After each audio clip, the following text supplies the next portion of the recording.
Well, I'm making this video to all pilots, all solo pilots, and to all those who aspire to be a pilot.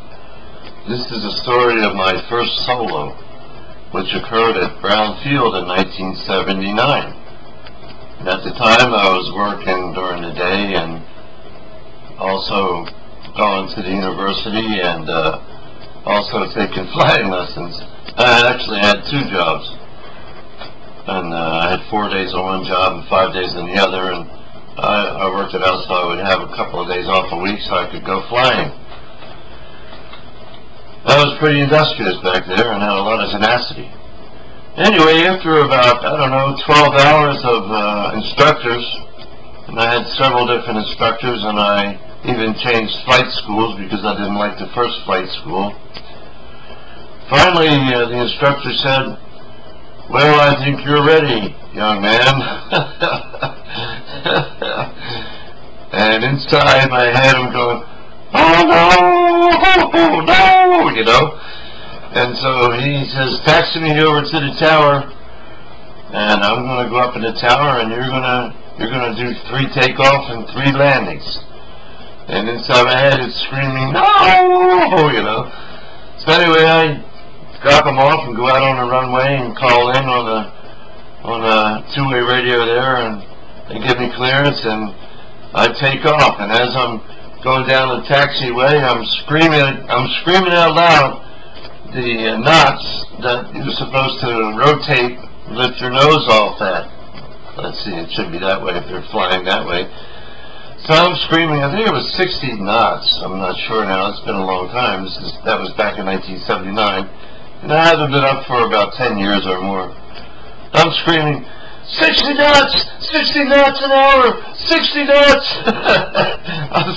Nobody could hear me, just me. And finally I rotated the nose off and got up there. But you know, like, they trained us to, or trained me, I don't know, train everybody I guess, to keep a 45-degree angle as you're taking off. But I would like to get up like 20, 30 feet and then drop the nose and fly level over the runway to get up more airspeed or ground speed or whatever.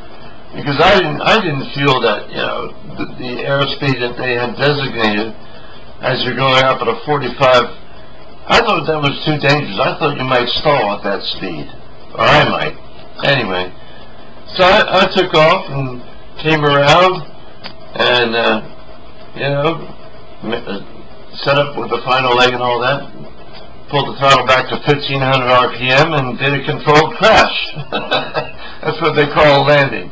In the first landing I bounced a little bit, but I immediately shoved that gas knob back in, the accelerator knob, and put back on a little bit of flaps. I took them off, I forget which now, and took off again, and again I got up about 30 feet and then leveled off, got some more airspeed, and then climbed up and made the right turn and came around again for the final leg. And this landing was even better, no bounce.